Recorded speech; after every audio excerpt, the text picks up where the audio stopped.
Yeah,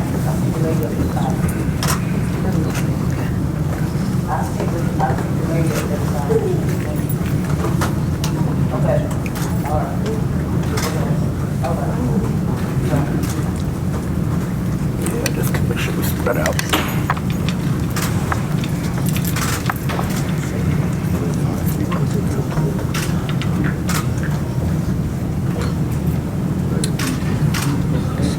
Ready? Ready.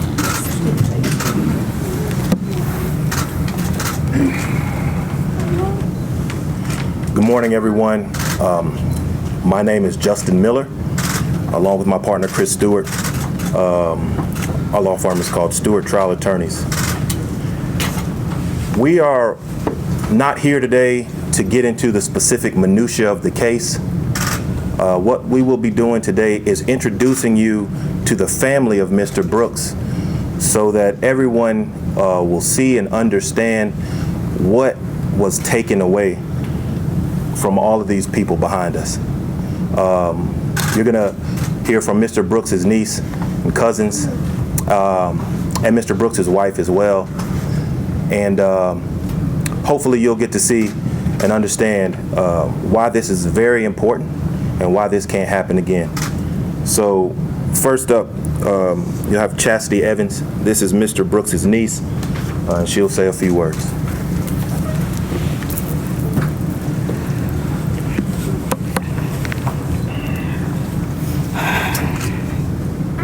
My Uncle Rayshard. On June 12th, one of our biggest fears became our reality. Not only did we lose another black, unarmed male, this time it landed on our front doorstep. Blessing,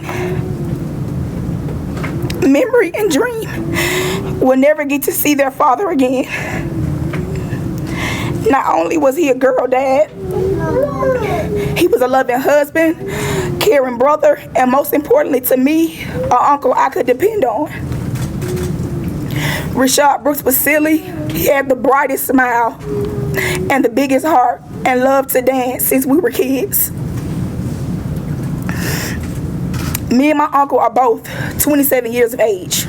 27 years of age. No one walking this green earth expects to be shot and killed like trash in the street for falling asleep in a drive-thru. Rayshard has a family who loves him, who would have gladly came and got him so he could be here with us today. The day after my uncle's murder, his oldest daughter set for her father in her birthday dress to come and take her skating. And to look across the room and know that it's never a possibility anymore breaks my heart. Me and my family are still grieving the loss of my grandmother when my uncle's life was horrifically taken away from us. Not only are we hurt, we are angry. When does this stop? We're not only pleading for justice, we're pleading for change. Zone 3, where my uncle was killed, is the same zone we represented and loved all our lives. We stood with the Atlanta Police Department when they were just tearing up our city and said, this doesn't happen here, leave them alone. And here we are 3 weeks later, those same police took something away from my family that we'll never get back, Rayshard Brooks. Most of us haven't slept or eaten since we viewed a video of a man being murdered to only get a phone call moments later to tell you it's your loved one. This entire situation has traumatized me and my entire family, I'm sure for the rest of our lives. My uncle did not die in vain. His life mattered. George Floyd's life mattered. Breonna Taylor's life mattered. Michael Brown's life mattered. Sandra Bland's life mattered.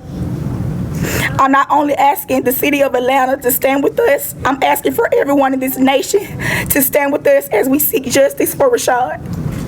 Thank you. Now you hear from his cousin, Tiara Brooks.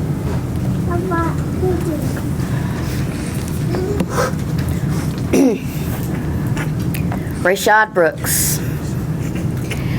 The name that may start a protest tomorrow or another day in the future. However, the man himself no longer has a future.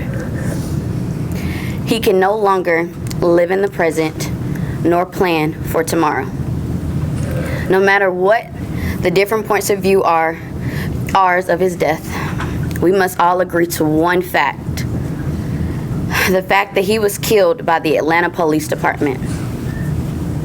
The fact that someone's cousin, brother, uncle, nephew, father, companion, and friend is no longer in this world. The trust that we have with the police force is broken. And the only way to heal some of these wounds is through a conviction and a drastic change with the police department. But honestly, true justice will never prevail because we will never be able to bring back Rayshard Brooks. He will no longer be able to return to this world nor to his family. However, again, if we stand together and united as one, there will be no more cases similar to Rayshard's. How many more protests will it take to ensure that the next victim isn't your cousin, your brother, your uncle, your nephew, your friend, or your companion, so that we can finally end the suffering of police excessive force? We are tired. Guys, we're tired. And we are frustrated. Most importantly, we're heartbroken. So we need justice for Rayshard Brooks.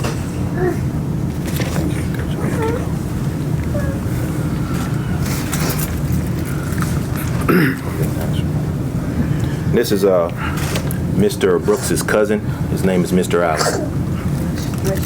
I'm gonna try to make this brief and clear. First and foremost, we want to say, we want to show our appreciation and thanks to everybody that's been out here supporting us and helping us. And we encourage you to continue to do so. And I actually go by the name of the Decatur Red. A lot of people know me as that. And a lot of celebrities I see that been trying to reach out and try to find the family. We are the family. I am the family. And if you're trying to help, reach out to me so we can try to make sure that my cousin and his wife and his kids is taken care of. If you can't help financially, then try to just keep help with your voice and stay with the protests. But again, I want to just tell you that we appreciate all the help. We appreciate the voices around the nation. We thank you. As y'all know, I'm attorney Chris Stewart, and I tried to figure out a way to encompass everything that's going on and get rid of the division of one side versus the other and get the whole country to understand what's going on. And the first thing that came to mind is what we all just went through with the coronavirus outbreak. We all sheltered in place for months, losing our mind. And then we started seeing on the news large amounts of white Americans demanding change, coming out and rallying in the streets and protesting and making their governments change laws so that we could start getting back to regular life. And as I sat stunned watching TV and watching so many of our white brothers and sisters out there rallying, protesting because they thought something was wrong with the current state of laws in their city or state, we didn't have a problem with it. That is their right as Americans to demand change, to demand laws change. So why is it so offensive or painful or off-putting when African Americans step forward to demand change against police brutality? Why is it so wrong when we are protesting in the street when we see something wrong with police abuse? It's our God-given and American right also. So it's a thing of unity when you see both sides of it. You have to support and vocalize your rights as we did and we watched on TV and as people are doing in the streets now. Demanding changes in laws, in policies, in accountability, in value of life where that a man that was running away doesn't get shot twice in the back. And now there's a question of, was it reckless, or should he have used that force? Let me tell you and show you why shooting in a crowded parking lot is so reckless and so unnecessary of what he did. A witness today sent us his vehicle, which was hit by one of Officer Rolfe's bullets, while he and his kids were in the car. A couple feet up, and we would have had another loss of life. So, trying to justify the actions of shooting at Mr. Brooks as he's running away in a crowded Wendy's parking lot, when you can easily catch him later for what started off as a very non-confrontational situation, it can't be justified. It cannot be justified. Otherwise, we're going to continue to lose lives from stray bullets shooting at someone that should have never been shot at. And people ask, how could this have ended? Why did he resist? Why it could have ended there? Well, it also could have ended here. I can walk. My sister's house is right here. That's how this could have ended. It didn't have to go to that level, and that's what we're saying in America with policing, is this type of empathy is gone. The courtesy of an officer, it wasn't like he was called there because Mr. Brooks had been swerving and was a danger to society. The first call was because a man was asleep. Where is the empathy in just letting him walk home? That's what policing is supposed to be, no matter what color you are. But as they said, that's broken, that's gone. We don't see that often, and we definitely don't see it in the African American community. So just like the protests before, that's what we're demanding. It's not just laws and policy changes, but a mental change in policing, which is missing. So we do want everybody's support. We're looking forward to the DA's findings in this situation. And the only thing that we can ask for is some semblance of an idea of justice, because there is no definition anymore of what it is.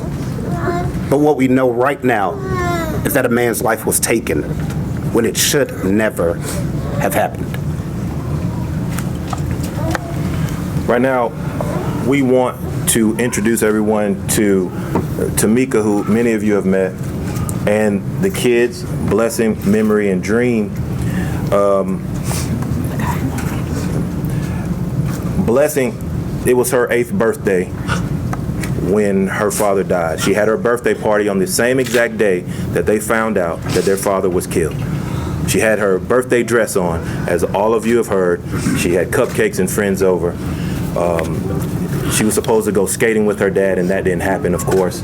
So, also, Makai, who's 13, is his stepson, and he took care of him as well. How you doing? And Tomika, you want to say a few words? I just want to thank everybody for all the protests and love and support that you guys have done. Words can't explain how thankful I am for everything. Even though I can't bring my husband back, I know he's down smiling because his name will forever be remembered. And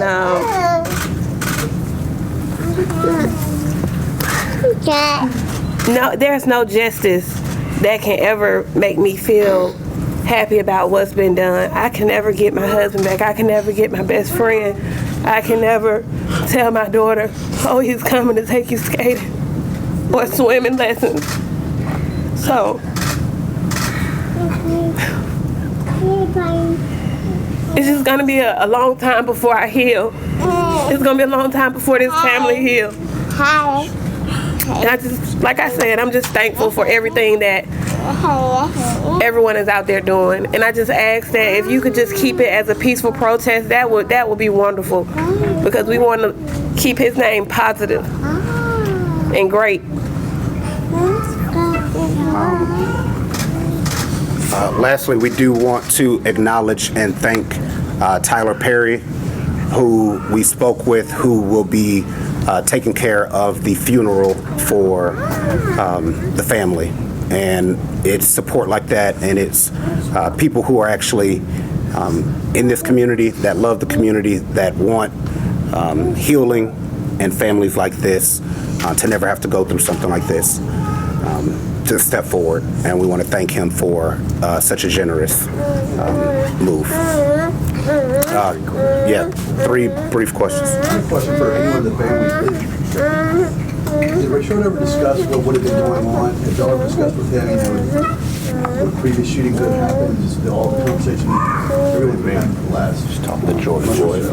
Oh, with the George Floyd, I mean, we've watched it, and I've always said, baby, I don't ever want that to be you, or, he was always like, no, it's gonna change, it's gonna change. He always tried to stay positive about everything. But we've had our incidents where we've had police officers stereotype my husband just because tattoos in his face, so it's really crazy. I'm scared every day. My children go out, my husband go out, my family members go out. I'm scared every day because I don't know what to expect. And this just really startled me because I don't even know if they're going to come home. And Christian, that kind of, it goes to a point of people are asking, well, why would he resist when they were trying to put him in handcuffs? Well, they put George Floyd in handcuffs, and he was subsequently killed. So just getting